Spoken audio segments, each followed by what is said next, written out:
Hello friends, the mind Pashupatastram book continue చేసుకుందాం. ఇవాళ కొత్త చాప్టరు మీ యొక్క అంతరంగ ప్రపంచం అంటే యువర్ ఇన్నర్ వరల్డ్ అనే చాప్టర్ స్టార్ట్ చేస్తున్నాము. దీనిలో భగవద్గీత నుంచి సెకండ్ చాప్టర్ 69th చెప్తున్నారు అనమాట. యా నిసా సర్వభూతానాం తస్యాం జాగర్తి సంయమి యస్యాం జాగృతి భూతాని స నిసా పశ్యతో మునే. అంటే దీని తాత్పర్యం ఏం చెప్తున్నారంటే, నిత్య జ్ఞాన స్వరూప పరమానంద ప్రాప్తి అందు స్థిత ప్రజ్ఞుడైన యోగి మేల్కొని ఉండును.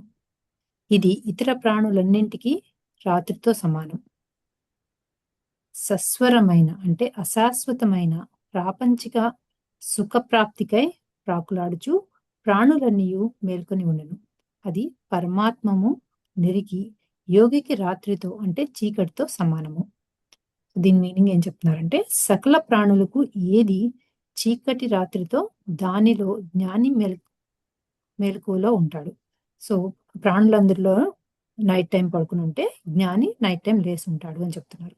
సామాన్యులకు మెలకువతో ఉండే సమయం యోగులకు రాత్రితో సమానం.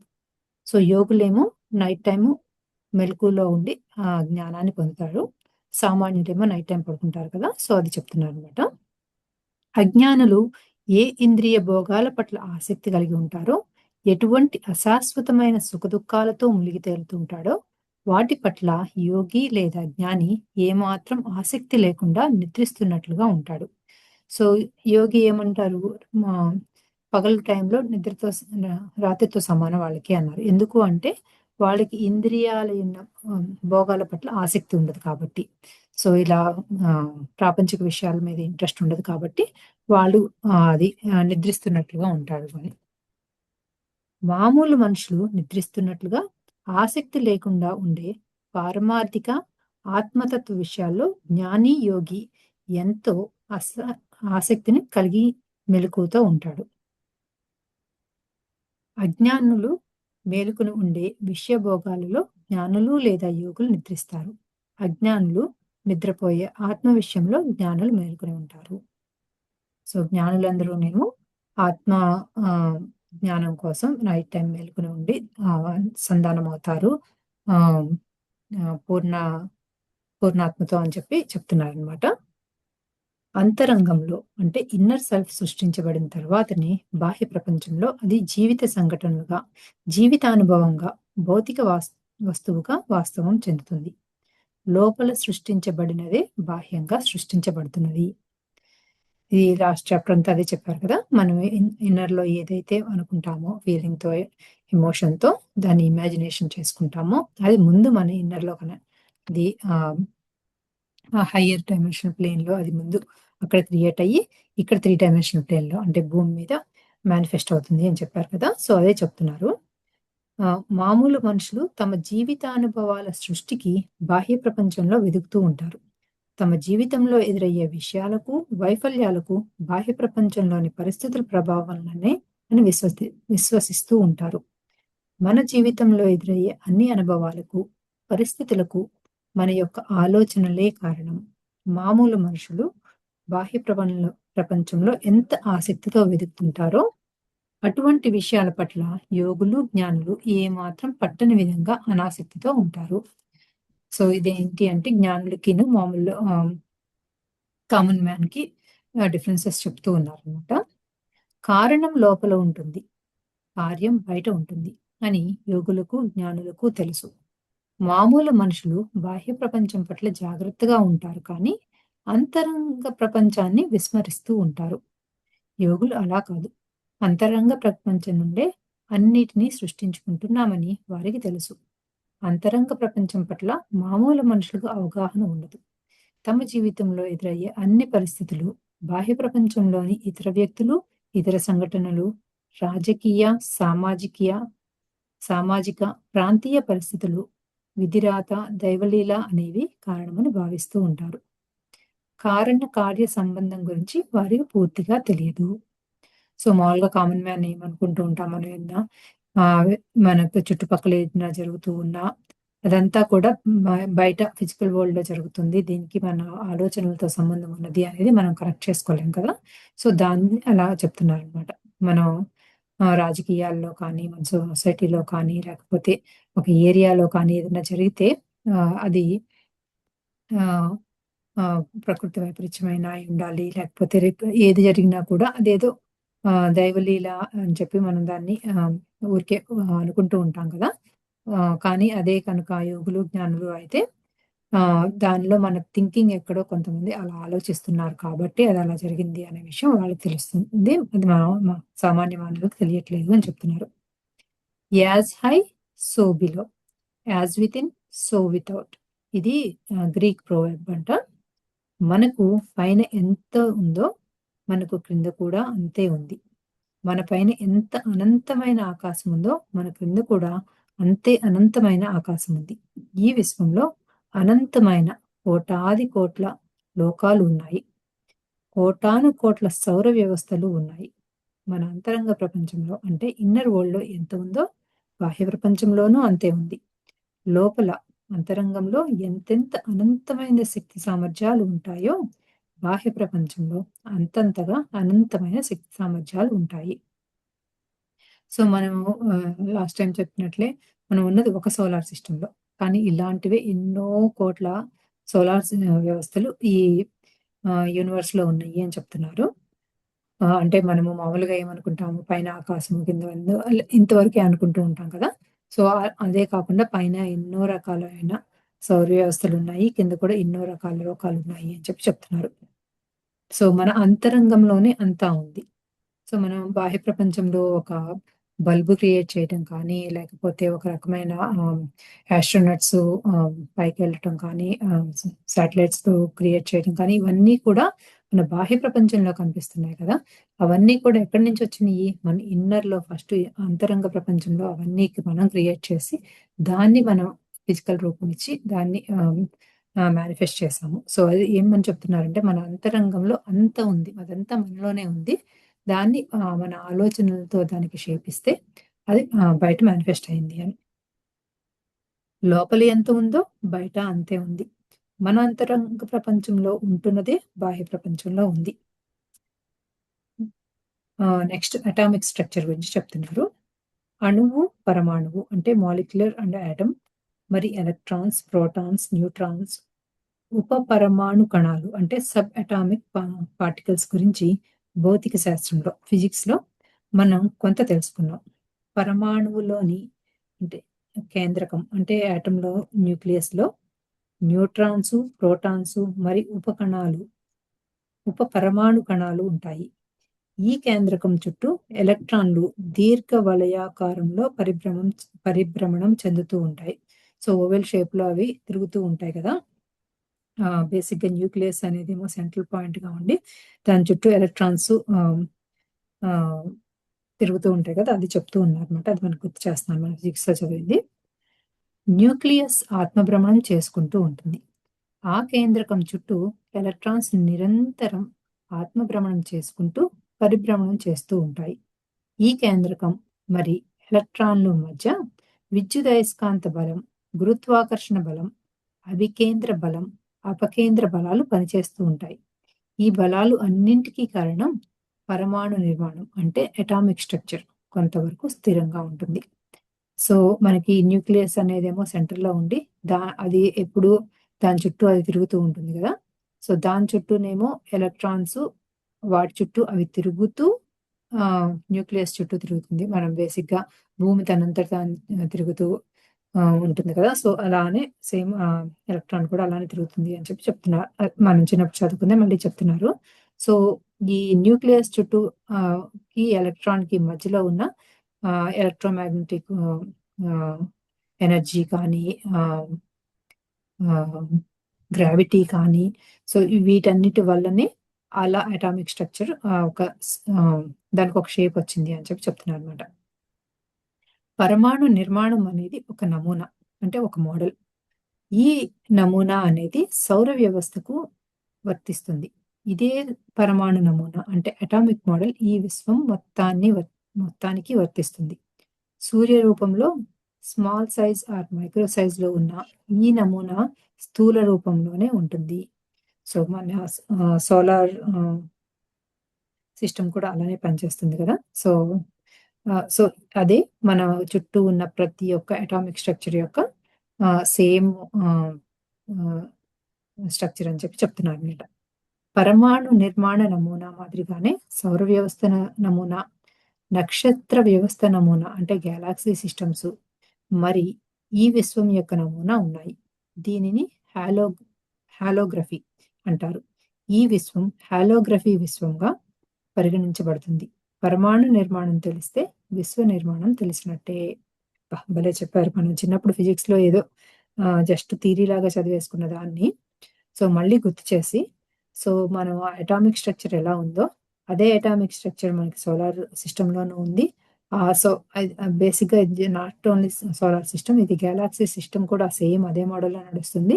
మొత్తం యూనివర్స్ అంతా అలానే ఉంది. సేమ్ అదే న్యూక్లియస్సు అండ్ ఎలక్ట్రాన్స్ అదే సేమ్ స్ట్రక్చర్‌లో నడుస్తూ ఉంది. ఈ మొత్తం యూనివర్సల్ సిస్టమ్‌ని ఏమంటున్నారు అంటే హాలోగ్రఫీ అంటున్నారనమాట. ఈ యూనివర్స్ అంతా ఈ హాలోగ్రఫీ యూనివర్స్ లాగా పరిగణింపబడుతుంది అని. పరమాణు నిర్మాణం గురించి మనకు తెలిస్తే, ఈ విశ్వం యొక్క నిర్మాణం మనకు తెలిసిపోయినట్లే. పరమాణు నిర్మాణంలో మాదిరిగానే ఈ సౌర వ్యవస్థ నిర్మాణం కూడా ఉంది. పరమాణువు యొక్క కేంద్రకాన్ని సూర్యుడిగాను, కేంద్రకం చుట్టూ పరిభ్రమణం చేస్తూ ఈ ఎలక్ట్రాన్ గ్రహాలుగాను అంటే బుధుడు, శుక్రుడు, భూమి, అంగారకుడు, భూ బృహస్పతి, శని, యురేనస్, నెప్ట్యూన్, ప్లూటో నవగ్రహాలు. ఇలా మనం పరిగణనలోకి తీసుకొని పరమాణు నమూనా మరి సౌర వ్యవస్థ నమూనా ఒకటే అని మనం గ్రహిస్తాం. మన సోలార్‌లో సూర్యుడు తన చుట్టూ తాను తిరుగుతూ ఒక చోటే ఉంటాడు కదా! మిగిలిన అన్ని నవగ్రహాలు తిరుగుతూ ఉంటాయి ఆయన చుట్టూ రౌండ్‌గా. సేమ్ అదే కదా మన atomic structure. So, yeah! Yeah! అన్నీ ఒకటే స్ట్రక్చర్‌తో ఉన్నాయి అని. కేంద్రకం చుట్టూ ఎలక్ట్రాన్లు పరిభ్రమిస్తున్నట్టే సూర్యుడి చుట్టూ గ్రహాలు నిరంతరం పరిభ్రమిస్తూనే ఉన్నాయి. అలాగే ఈ గ్రహాల చుట్టూ ఉపగ్రహాలు అంటే శాటిలైట్స్ నిత్యము పరిభ్రమిస్తూనే ఉన్నాయి. భూమి యొక్క ఉపగ్రహం చంద్రుడు.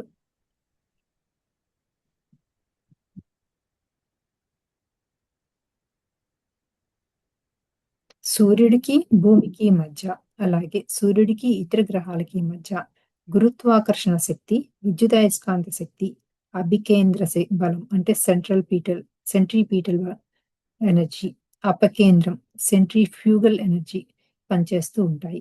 ఈ శక్తులు అంటే ఎనర్జీస్, బలాలు, ఫోర్సెస్ ఎల్లప్పుడూ పనిచేస్తూ ఉంటాయి కనుకనే సౌర కుటుంబం అంటే సూర్యుడు, గ్రహాలు, ఉపగ్రహాలు అన్నీ కలిపి స్థిరంగా ఈ విశ్వంలో తన ఉనికిని కలిగి ఉంటున్నది. గాలిలో బంతులు తేలుతున్నట్లుగా ఈ మహావిశ్వంలో, శూన్యంలో ఈ సౌర కుటుంబం తన ఉనికిని కలిగి ఉంది.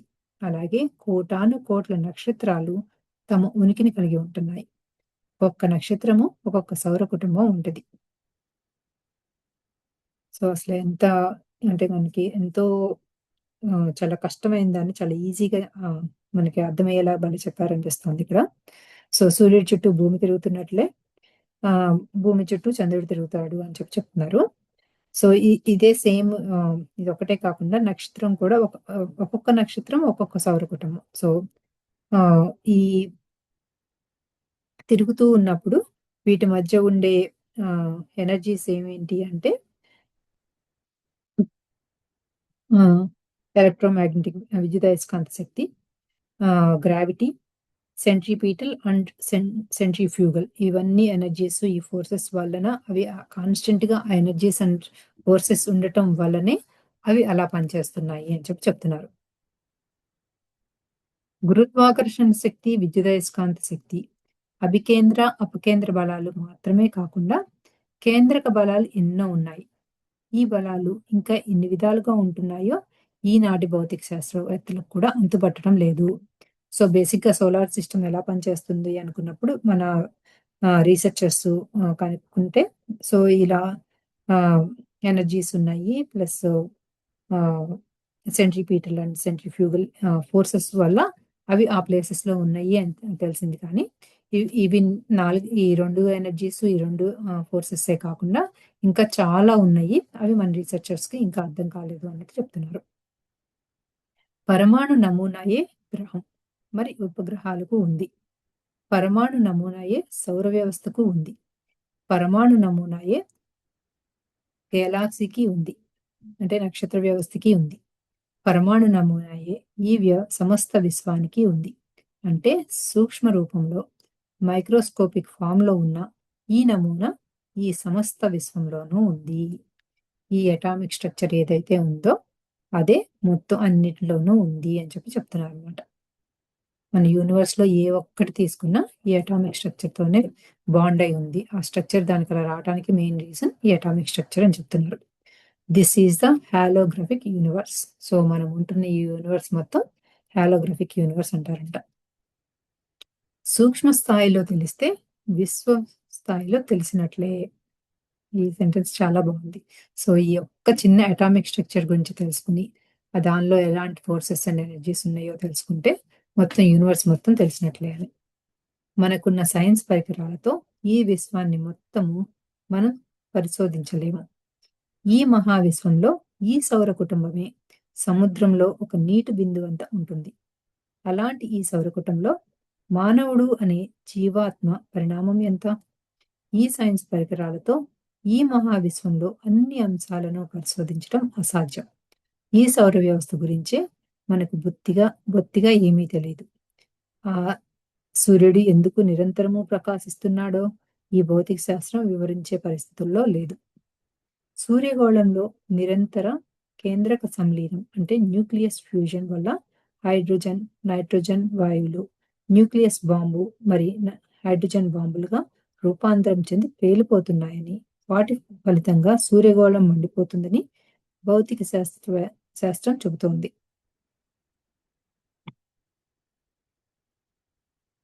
సో సూర్యుడు ఎందుకంత ఎప్పుడు వేడిగా ఉంటాడు అంటే మనం ఫిజిక్స్ లో చదువుకున్నది ఏంటి అంటే ఈ న్యూక్లియర్ ఫ్యూజన్ లో హైడ్రోజన్, నైట్రోజన్ దాని నుంచి వచ్చి అందుకనే అలా వేడిగా ఉంది అన్నట్లు చెప్పారు అని చెప్తున్నారు. మరి అయితే ఈ సూర్యగోళంలో ప్రతి నక్షత్రంలోనూ ఆ మాదిరిగా హైడ్రోజన్ బాంబులు, నైట్రోజన్ బాంబులు అనునిత్యము పేలిపోవడానికి మూల కారణం ఏమిటి అనేది భౌతిక శాస్త్రం వివరించలేకపోతుంది.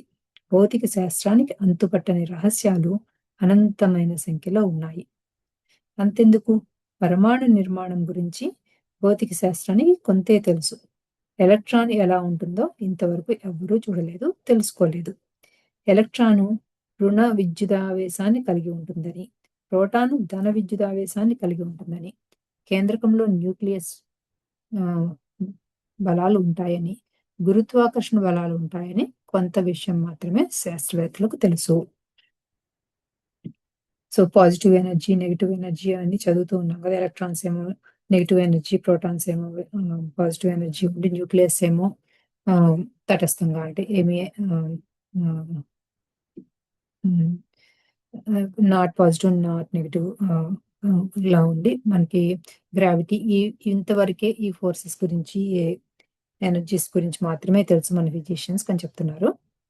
కేంద్రం లోపల అంటే ఇన్సైడ్ న్యూక్లియస్ 200 రకాల ఉపపరమాణు కణాలు అంటే సబ్ అటామిక్ పార్టికల్స్ ఇప్పటికే శాస్త్రవేత్తలు గుర్తించారు. ఇంకా ఇన్ని రకాల పరమాణు కణాలు ఉన్నాయో ఇప్పటి భౌతిక శాస్త్రవేత్తలకు రహస్యంగానే మిగిలింది. ఇవాల్టికి కూడా పరమాణు నిర్మాణం గురించి సమగ్ర భౌతిక శాస్త్రవేత్తలకు కానీ మరి రసాయన శాస్త్రవేత్తలకు కానీ తెలియదు. ఫిజిక్స్ కానీ కెమిస్ట్రిస్టులకు కానీ మొత్తం ఈ న్యూక్లియస్ లోపల ఏముంది అనేది కంప్లీట్ గా తెలియదు. దానిలో ఉన్న సబ్ అటామిక్ పార్టికల్స్ గురించి అని చెప్తున్నారు. పరమాణువు ఏ విధంగా నిర్మాణంను ధర్మాలను కలిగి ఉందో ఈ విశ్వం కూడా అదే నిర్మాణాన్ని, ధర్మాలను కలిగి ఉంది. సో మనకి ఈ ఆటమ్స్ ఎటువంటి మోడల్లో ఉందో, ఏవైతే అట్రిబ్యూట్స్ కలిగి ఉన్నాయో దానికి అదే ఈ యూనివర్స్ కూడా సేమ్ అలానే ఉంది అని చెప్తున్నారు. పరమాణువుని గురించి తెలిస్తే ఈ గృహ వ్యవస్థ, సౌర వ్యవస్థ, గ్యాలాక్సీ వ్యవస్థ మరి ఈ మహావిశ్వం వ్యవస్థ గురించి తెలిసినట్లే. ఈ సూక్ష్మంలోనే మోక్షం ఉంది. సూక్ష్మమైన ఈ పరమాణువు గురించి తెలిస్తే అనంతమైన బ్రహ్మాండమైన ఈ విశ్వం గురించి తెలిసిపోతుంది. సో, ముందు మనం ఈ అటామిక్ స్ట్రక్చర్ గురించి, పరమాణువు గురించి తెలుసుకుంటే అసలు ఈ విశ్వంలో ఉన్న మొత్తం అంతా అర్థమైపోతుంది అని చెప్తున్నారు. సో, భగవద్గీతలో 10th చాప్టర్‌లో 20థ్ ఇంకొకటి చెప్తున్నారిక్కడ. అహమాత్మ గూఢాకేశ సర్వభూతాశయ స్థిత. అహమ్మా అహమ్మాదిచ్చ మధ్యం చ భూతానాం భూతానామాంత ఏవ చ. దీన్ని ఏం చెప్తున్నారంటే అహం ఆత్మ గూఢాకేశ సర్వభూతాశయ స్థిత. అహం ఆది చ మధ్యం చ భూతానాం అంత ఏవ చ. అంటే తాత్పర్యం ఏమని చెప్పారంటే, అర్జున, సమస్త ప్రాణులలో ఉండే ఆత్మను నేనే. సకల ప్రాణుల సృష్టి, స్థితి, లయలు మూడు కూడా నేనే. నేను అంటే బ్రహ్మ పదార్థం, మహామూల చైతన్యము లేదా దైవ పదార్థము, ఆల్ దట్ ఈస్. సో నేను అంటే ఇప్పుడు ఇది ఏంటంటే శ్రీకృష్ణుడు అర్జునుడికి చెప్తూ ఉన్నప్పుడు కదా ఇది భగవద్గీతలో. సో అప్పుడు ఏమన్నాడంటే శ్రీకృష్ణుడు అన్ని ప్రాణుల్లోనూ నేనే ఉన్నాను, ఆత్మను నేనే అని చెప్పారనమాట. అంటే ఇక్కడ నేను అనేది ఎవరు అంటే సర్వాంతర్యామి. సో నేనే అన్నిట్లోనూ ఉన్నాను, విచ్ ఇస్ బ్రహ్మ పదార్థం. మనందరిలో ఉండే బ్రహ్మ పదార్థమే అందరిలోనూ ఉంది అని చెప్తున్నాను అనమాట. పరమాణువులో ఈ విశ్వశక్తి ఎలా ఇమిడి ఉందో ఈ ఆత్మలో కూడా బ్రహ్మ పదార్థం ఇమిడి ఉంది. సమస్త ప్రాణులలో కూడా ఇలాగే ఇమిడి ఉంది. ఈ ప్రాణిలో ఇమిడి ఉంటే బ్రహ్మ పదార్థాన్ని ఆత్మ లేదా సోల్ అని పిలుస్తారు. సో మనందరము కూడా ఈ బ్రహ్మ పదార్థమే లేకపోతే సోల్. సో మనందరిలోనూ ఉన్న ఆత్మ అంతా ఒకటే. మనందరము సర్వాంతర్యామి అన్నట్లు నాకు అర్థమవుతుంది అనమాట.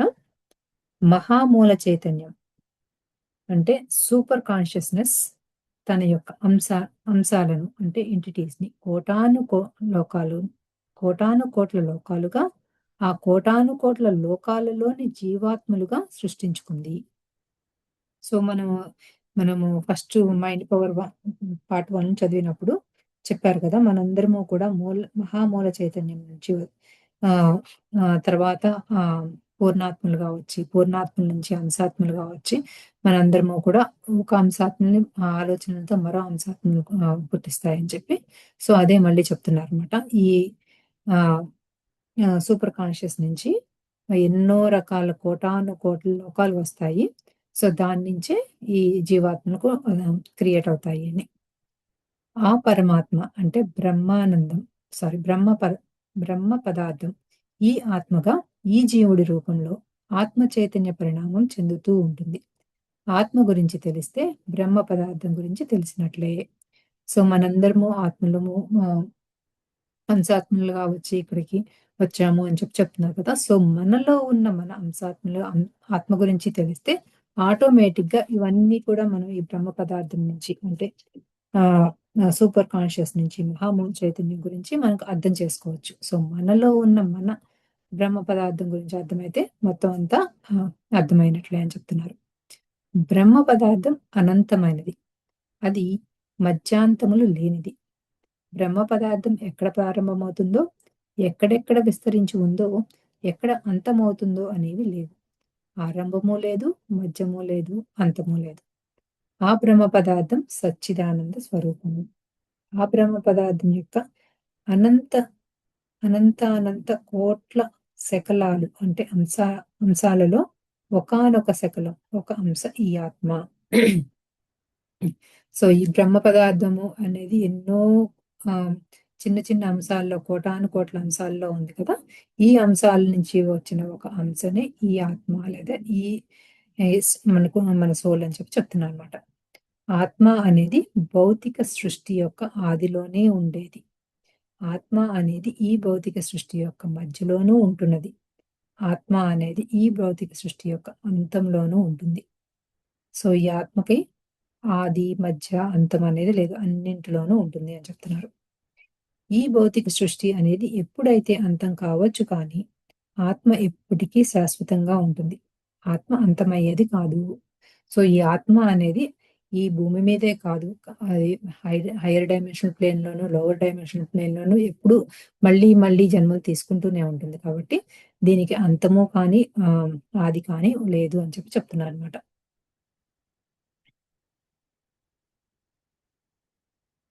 మహాసముద్రంలోని ఒక నీటి బిందువు యొక్క నిర్మాణము, ధర్మాలు, స్వభావం గురించి తెలిస్తే మహాసముద్రం గురించి తెలిసినట్లే.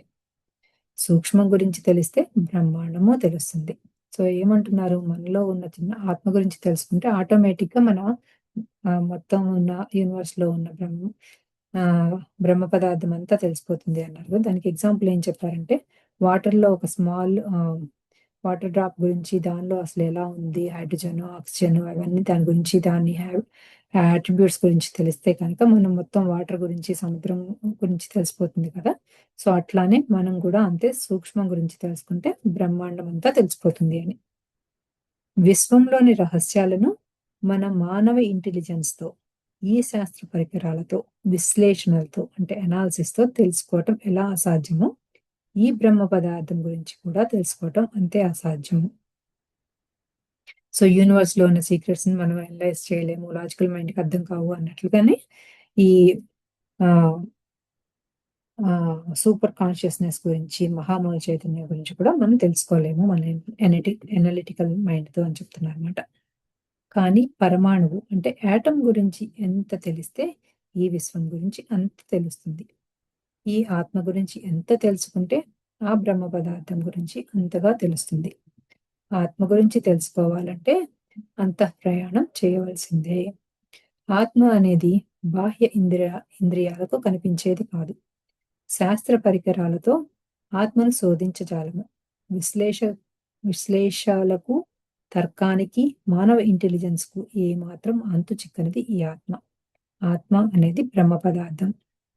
సో, ఆత్మ అనేది బయట మన పంచేంద్రియాలతో ఏమి మనం అనలైజ్ చేయలేము, టచ్ చేయలేము. ఇది ఓన్లీ మన ఇన్నర్‌తోనే కనెక్ట్ అయ్యి, ఇన్నర్ జర్నీ చేస్తే తప్ప మనం దాని గురించి తెలుసుకోలేము అని. ఈ ఆత్మను అంత్రే అంతరేంద్రియాలతో మాత్రమే తెలుసుకోగలం. ఆత్మస్వరూపాన్ని లేదా ఆత్మను పరిపూర్ణంగా తెలుసుకోవటం ఎవ్వరికీ సాధ్యం కాదు. ఇంతవరకు ఎవ్వరూ ఆత్మను పరిపూర్ణంగా తెలుసుకోలేదు. ఇప్పుడు ఇప్పుడు తెలుసు ఎప్పుడు ఎవరు తెలుసుకోలేదు ఇంతవరకు, ఇప్పుడు తెలుసుకోలేదు. ఇక ఎప్పటికీ ఎవ్వరూ కూడా ఆత్మను పరిపూర్ణంగా తెలుసుకోలేరు. ఆత్మ అనేది అనంతమైనది. సో, ఇప్పటి వరకే ఈ సోల్ అంటే ఏంటి? దానిలో ఉన్న మొత్తం ఇన్ఫర్మేషన్ ఇప్పటి వరకు తెలియలేదు. ఇప్పుడు తెలీదు. ఇక ముందు కూడా తెలుసుకోలేరు. ఎందుకంటే అది ఎప్పుడు ఇన్‌ఫైనైట్‌గా ఉంటుంది దాన్ని ఆత్మ యొక్క ఆహ్, హ్మ్. కెపాసిటీ కానీ, దానికున్న అట్రిబ్యూట్స్ కానీ అంతా ఇన్‌ఫైనైట్‌గా ఉంటాయి అని చెప్తున్నారు. God is omnipotent. God is omnipresent. God is omniscient. దైవం అనంతమైన శక్తి సామర్థ్యాలు కలది. దైవం ఆది మధ్యంతరములు లేనిది. దైవం సమస్త జ్ఞానం కలది. దైవం విశ్వమంతా వ్యాపించి ఉన్నది. దీనినే మనం మహామూల చైతన్యము లేదా బ్రహ్మ పదార్థము ఆల్ దట్ ఈజ్ అని పిలుచుకుంటూ ఉంటాం. ఈ మహామూల చైతన్యం యొక్క కోటాను కోట్ల అంశాలలో ఒకానొక అంశం మీ అంతరంగ ప్రపంచంలో ఇమిడి ఉంది. దానినే ఆత్మ అని పిలుచుకుంటున్నాము. సో, సేమ్ మళ్ళీ అదే చెప్తున్నారనమాట. సో, మన ఆత్మ అనేది పూర్ణాత్మ నుంచి ఆహ్, మహామూల చైతన్యం ఇలా మనం లాస్ట్ టైమ్ చెప్పుకున్నట్లుగానే మళ్ళీ దాన్ని చెప్తున్నారనమాట. ఈ మహామూల చైతన్యం గురించి తెలుసుకోవాలి అంటే, మనలో ఉన్న మన ఆత్మ గురించి తెలుసుకోవాలి అని.